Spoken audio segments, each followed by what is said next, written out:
The 7 levels of mutant healing factors. Level 1, the basic healers.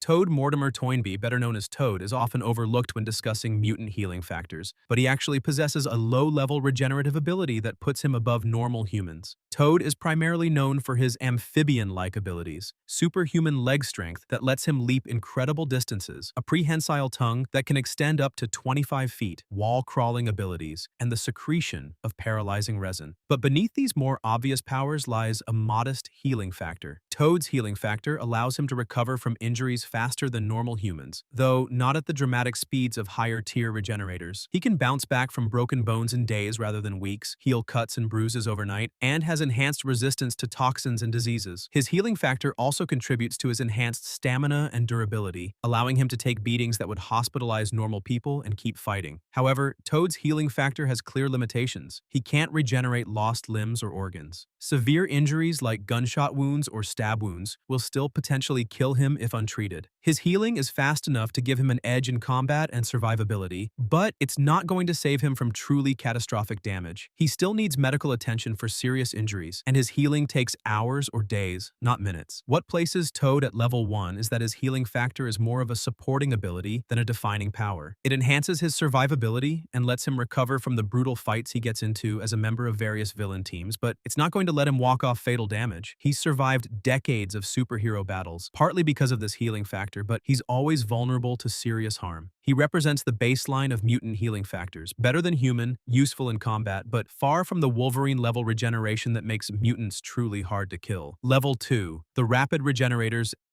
X-23 Laura Kinney. Laura Kinney, also known as X-23 and later as the all-new Wolverine, possesses a healing factor that's significantly more powerful than basic healers, but hasn't quite reached the extreme levels of her genetic template, Logan. Created as a female clone of Wolverine using damaged DNA samples, Laura inherited many of Wolverine's abilities, including his healing factor, though with some differences in how it manifests. X-23's healing factor allows her to recover from serious injuries at an accelerated rate. She can heal gunshot wounds in minutes, recover from severe lacerations almost instantly, and bounce back from injuries that would kill normal humans. Her healing factor also grants her immunity to most poisons and drugs, slows her aging process significantly, and gives her enhanced stamina and durability. Like Wolverine, she has retractable claws, 2 in each hand and 1 in each foot, that are coated in adamantium in some versions of her character. What makes Laura's healing factor different from Wolverine's is its efficiency and her age. Being younger and having been created in a lab with specific enhancements, her healing factor is incredibly efficient at what it does. She's survived being shot multiple times, recovered from stab wounds through vital organs, and regenerated from damage that would kill most mutants. Her healing factor has even brought her back from clinical death on several occasions. However, X-23's healing factor at level 2 is still not quite as extreme as the top-tier regenerators. While she can survive massive damage, there are limits to what she can regenerate from. Catastrophic damage like complete incineration or total destruction of her body would likely kill her. Her healing, while incredibly fast, still takes time proportional to the injury. She's not instantly healing from having limbs severed, though she'll regenerate much faster than normal humans. What places her at level 2 is that she represents rapid, combat-effective regeneration without reaching true immortality levels. She can take punishment that would kill most heroes and keep fighting. Her healing factor makes her incredibly dangerous in prolonged combat, and she's survived situations that should have been fatal. But she's still vulnerable to overwhelming damage, and her healing factor, while powerful, hasn't been shown to bring her back from the level of destruction that higher-tier healers survive. She's the rapid regenerator who can fight through almost anything, but isn't truly unkillable yet. Level 3. The combat healer's Sabretooth Victor Creed, known as Sabretooth, possesses one of the most brutal and efficient healing factors in the Marvel Universe. As Wolverine's longtime nemesis and a fellow product of the Weapon X program, Sabretooth's healing factor is comparable to Logan's in power, but what sets him apart is how he uses it in combat. Sabretooth doesn't just heal from damage. He weaponizes his healing factor as part of his savage fighting style. Sabretooth's healing factor allows him to regenerate from virtually any non-fatal wound within minutes. Gunshots heal almost instantly, deep lacerations close up while you watch, broken bones set themselves, and even damage to internal organs repairs rapidly. His healing factor grants him immunity to all known diseases and infections, makes him highly resistant to drugs and poisons, and dramatically slows his aging. He's over 130 years old but appears to be in his physical prime. The healing factor also enhances his already formidable physical abilities, giving him superhuman strength, speed, stamina, and senses that rival Wolverine's. What makes Sabretooth a level 3 combat healer is his fighting philosophy. Unlike Wolverine, who sometimes tries to minimize damage to himself, Sabretooth fights with absolute abandon. He'll take a knife to the chest if it means getting close enough to rip his opponent's throat out. He'll let enemies shoot him to make them waste ammunition while he closes the distance. His healing factor isn't just defensive, it's an offensive weapon that allows him to fight without fear or restraint. Sabretooth has survived being impaled through the chest, having his throat slashed, being shot dozens of times in a single fight, and recovering from falls that would pulverize normal humans. He's regenerated from having his eyes gouged out, survived being buried alive, and healed from wounds that would keep even enhanced humans down for weeks. His healing factor is so reliable that he's developed a fighting style based entirely on overwhelming aggression and taking damage to deal damage. However, Sabretooth's healing factor does have limits that keep him at level 3. While he can regenerate from severe injuries, he can't regenerate from complete destruction. Decapitation would likely kill him unless his head was reattached quickly. Total incineration or being reduced to ash would probably be fatal. His healing factor, while incredibly powerful, still requires some biological material to work with. He also feels pain from his injuries, even if he heals quickly, and sufficient damage can overwhelm his healing factor temporarily and knock him unconscious. What places Sabretooth firmly at level 3 is that he represents the combat-optimized healing factor. He can survive almost any battlefield injury, fight through damage that would incapacitate other regenerators, and his healing factor makes him one of the most dangerous hand-to-hand combatants in Marvel. He's the healing factor used as a weapon, allowing for a fighting style based on calculated brutality and acceptable damage. He'll survive almost any fight, but there are still ways to put him down permanently with sufficient force or the right type of damage. Level 4.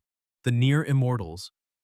Wolverine Logan, the original Wolverine, possesses the most famous healing factor in all of comics. For decades, Wolverine has been the gold standard by which all other healing factors are measured. His mutant regenerative ability combined with his adamantium-laced skeleton has made him one of the most resilient and difficult-to-kill characters in the Marvel Universe, surviving injuries and situations that would kill virtually anyone else. Wolverine's healing factor operates at an extraordinary level. He can regenerate from almost any injury given enough time. Gunshot wounds heal in minutes, severed limbs can reattach if placed against the stump, and he's recovered from having his heart torn out, being burned to a skeleton by a nuclear explosion, and being ripped in half by the Hulk. His healing factor grants him virtual immunity to all diseases and poisons, dramatically slows his aging to the point where he's over 130 years old but still in peak physical condition, and even heals psychological damage to some extent. The adamantium bonded to his skeleton, while making his bones unbreakable and his claws capable of cutting through almost anything, actually suppresses his healing factor constantly. The adamantium is toxic, and Wolverine's healing factor works 24/7 just to keep the metal poisoning from killing him. When the adamantium has been removed in various storylines, his healing factor becomes even more powerful, allowing him to regenerate faster and more completely. Wolverine's most impressive healing feats include regenerating from being reduced to a skeleton with only his brain intact after a nuclear explosion, recovering from being torn in half by the Hulk, regenerating his eyes after they were clawed out, surviving in space, and being completely incinerated except for his adamantium skeleton and still regenerating. He's survived direct blasts from Cyclops, being drowned repeatedly, and exposure to the legacy virus that killed other mutants. His healing factor has even adapted to resist telepathic attacks and magical influences to some degree.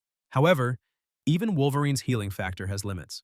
Suffocation can kill him if his healing factor is suppressed, as shown in Death of Wolverine, where he was encased in molten adamantium and suffocated.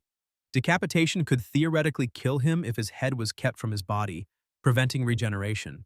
Complete destruction of his brain or total disintegration of his body would likely be fatal. The healing factor requires some cellular structure to work with, and while it's incredibly powerful, it's not truly limitless. What places Wolverine at level 4 as a near-immortal is that his healing factor has proven capable of bringing him back from conditions that appear to be death. He's the standard by which combat healing is measured. He can survive almost anything, fight through injuries that would kill gods, and his combination of healing factor and adamantium skeleton makes him one of the hardest characters to permanently kill in Marvel. He's not truly immortal. There are ways to kill him, but in practical terms, he's survived everything from the Old West to the present day, fought in every major war, and keeps coming back. He's the near-immortal who's proven that near is close enough to survive over a century of being the best at what he does. Level 5. The True Immortals. Deadpool Wade Wilson, the Merc with a Mouth, possesses what might be the most powerful pure healing factor in the Marvel Universe. While Wolverine's healing factor is impressive, Deadpool's regeneration operates on a completely different level. His healing factor was created when his latent mutant genes were activated by the Weapon X program while he had terminal cancer, resulting in a regenerative ability that's constantly fighting his cancer cells. This unique situation created a healing factor that's both a blessing and a curse, but one that makes him effectively immortal. Deadpool's healing factor can regenerate him from virtually anything. He's regrown entire limbs, including arms and legs, regenerated his head after decapitation, recovered from being blown to pieces, and even regenerated his entire body from a single hand in some storylines. His healing factor is so powerful that it can bring him back from conditions that would kill even Wolverine. He's been reduced to a skeleton and regenerated, been cut into pieces, and each piece tried to regenerate a full Deadpool and survived being completely incinerated. What makes Deadpool's healing factor truly immortal is its interaction with Thanos' curse. In the comics, Thanos became jealous of Deadpool's relationship with Death, the cosmic entity, and cursed Deadpool with immortality, making it impossible for him to die and be with Death. This curse combined with his already absurd healing factor means Deadpool literally cannot die permanently. He's been killed thousands of times in thousands of ways, and he always comes back.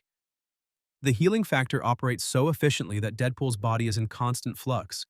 His cancer is constantly trying to kill him, and his healing factor is constantly fighting it off, resulting in his scarred and disfigured appearance. But this constant regeneration means his healing factor is always active at maximum capacity. He can't be poisoned, can't get drunk for long, is immune to all diseases, and doesn't age. He's been alive for decades and will continue living indefinitely. Deadpool has survived being atomized, blown up repeatedly, shot in every vital organ simultaneously, having his body parts separated and stored separately, being turned into a puddle, and countless other fatal situations. His healing factor is so reliable that he bases his entire fighting style around it. He'll let enemies stab him to get close, he'll jump on grenades, he'll do absolutely insane stunts because he knows he'll heal. Unlike Wolverine, who still experiences consequences from damage, Deadpool treats his healing factor like a reset button. However, Deadpool's healing factor comes with severe downsides. The constant regeneration affects his brain, contributing to his mental instability and making him genuinely insane. His healing factor repairs brain damage but does so imperfectly, leaving him with memory issues, personality fragmentation, and genuine psychological problems. He's also in constant pain from his cancer, even if his healing factor keeps it from killing him. And his immortality, rather than being a blessing, has become a curse. He literally cannot find peace in death. What places Deadpool at level 5 as a true immortal is that he has proven, time and again, that he cannot be permanently killed. He's survived everything, regenerated from anything, and will keep coming back forever.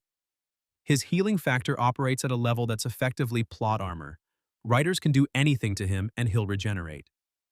He's the healing factor taken to its logical extreme. True, absolute, unending immortality, even if that immortality comes with a heavy price in sanity and suffering. Level 6. The Evolution Level Healers. Daken Akihiro, known as Daken, is Wolverine's son and possesses a healing factor that's evolved beyond even his father's legendary regeneration. While Daken inherited Logan's healing factor, his mutant abilities manifested differently, resulting in a healing factor that doesn't just repair damage, it adapts and evolves to become stronger and more efficient. This adaptive quality places Daken's healing factor in a category above standard regenerators. Daken's base healing factor is comparable to Wolverine's. He can regenerate from severe injuries, is immune to diseases and poisons, ages slowly, and possesses enhanced physical abilities. He has retractable claws like his father, but with a crucial difference. Daken has 3 claws per hand with 2 coming from between his knuckles like Wolverine, plus a 3rd claw that extends from under his wrist. These claws are bone, not adamantium, but are incredibly sharp and durable. More importantly, Daken can secrete a pheromone from his wrists that he can use to manipulate people's emotions and perceptions. What elevates Daken to level 6 is how his healing factor has been shown to adapt and evolve beyond standard regeneration. His healing factor has demonstrated the ability to adapt to repeated damage types, becoming more resistant to attacks he's experienced before. When he's exposed to certain toxins or damage patterns multiple times, his body learns to resist them more effectively. This adaptive quality means that killing Daken the same way twice becomes progressively harder. Dakin's healing factor has also shown greater efficiency than Wolverine's in certain ways. Because he doesn't have adamantium poisoning his system constantly, his healing factor operates at full capacity without the constant burden that limits Logan's regeneration. This means Dakin can heal faster and more completely than Wolverine under normal circumstances. He's regenerated from having his arm severed, recovered from massive internal damage, and survived injuries that would take even Wolverine significant time to heal from. The evolutionary aspect of Dakin's healing factor is best demonstrated in his battles with Wolverine and other healing factor mutants. Each time he fights them, his body seems to adapt slightly, healing faster, resisting their attacks better, and finding ways to overcome their advantages. His healing factor doesn't just repair, it improves him, making him a more efficient fighter and survivor with each major battle. However, Dakin's healing factor isn't without limits. While adaptive, it still requires biological material to regenerate from. Complete disintegration or total destruction would likely kill him. The adaptation process also isn't instantaneous. It requires exposure and time to develop resistances. And despite his evolution-level healing, he can still be overwhelmed by sufficient damage, knocked unconscious, or incapacitated, temporarily. What places Dakin at level 6 is that his healing factor represents the next evolution of regeneration. It's not just reactive healing like Wolverine's, it's adaptive healing that learns and improves. He's the healing factor that gets stronger through adversity, that develops countermeasures to threats, and that represents what healing factors might evolve into given time. He's the evolution-level healer whose regeneration doesn't just maintain him, but actively makes him better. Level 7. The Omega-level regenerators. Apocalypse on Sabah Nur, known as Apocalypse, possesses the most advanced and powerful healing factor in mutant history. Born nearly 5,000 years ago in ancient Egypt, Apocalypse is the world's first mutant, and his regenerative abilities operate on a level that transcends normal healing factors. His regeneration isn't just biological, it's molecular, genetic, and borders on true resurrection. He doesn't just heal from damage, he reconstructs himself, evolves past threats, and has achieved functional immortality through his Omega-level healing factor. Apocalypse's healing factor operates through complete molecular control over his body. He can regenerate from being reduced to atoms, reform himself after being completely disintegrated, and has survived being torn apart on a molecular level and reassembling himself. His healing isn't limited to repairing existing tissue. He can completely restructure his body, alter his physical form, increase his mass, and even enhance his powers through conscious control of his cellular and molecular structure. He's essentially unkillable through conventional means because there's no injury severe enough to prevent his regeneration. What makes Apocalypse's healing factor truly Omega level is its integration with celestial technology. During his lifetime, Apocalypse has merged with celestial tech that enhanced his already formidable mutant abilities. This integration created a healing factor that combines biological regeneration with technological restoration. If his organic body is destroyed, the celestial tech can restore him. If the technology is damaged, his mutant healing regenerates it. He's created a redundant system of regeneration that makes him nearly impossible to kill permanently. Apocalypse has survived being reduced to ash, being scattered across dimensions, having his body completely destroyed in nuclear explosions, being torn apart by reality warpers, and being killed in countless other ways across his 5,000-year lifespan. Each time, he eventually regenerates and returns. He's fought and survived battles with Thor, the X-Men, the Avengers, and countless other heroes and villains throughout human history. His survival isn't luck, it's the result of having a healing factor so advanced that death is a temporary inconvenience. Beyond regeneration, Apocalypse's healing factor grants him conscious control over his body at the molecular level. He can alter his size, growing to massive proportions or shrinking down. He can transform his limbs into weapons, create additional appendages, alter his density to become immaterial or diamond hard, and even modify his own powers to counter threats. His healing factor isn't just passive regeneration, it's active adaptation and transformation that makes him stronger with each defeat. Apocalypse has also achieved immortality through body transfer. When his current form becomes too damaged or aged, he can transfer his consciousness and powers into a new host body through a process that overwrites the host's DNA with his own. This body-swapping ability, combined with his healing factor, means that even if one body is completely destroyed beyond regeneration, he can simply take a new one. He's effectively created multiple backup systems for his immortality. The healing factor also grants Apocalypse immunity to all known diseases, poisons, and toxins. He doesn't age in any meaningful way. His body remains in peak condition indefinitely. He's lived through 5,000 years of human history, witnessed the rise and fall of civilizations, and remained in perfect physical condition throughout. His healing factor operates continuously, keeping him in optimal condition and repairing any degradation before it becomes a problem. What places Apocalypse at level 7 as an Omega-level regenerator is that his healing factor has transcended biology. It's not just healing, it's reconstruction, transformation, and evolution. He's survived everything humanity and mutant kind could throw at him for 5 millennia. He's been killed dozens of times in comics and always returns because his healing factor operates at a level that's basically resurrection. He's the healing factor perfected: molecular reconstruction, body transfer, technological enhancement, and evolutionary adaptation all combined into a being who has conquered death itself. He's not just immortal, he's eternal, and his healing factor is the ultimate expression of mutant regeneration taken to its absolute extreme.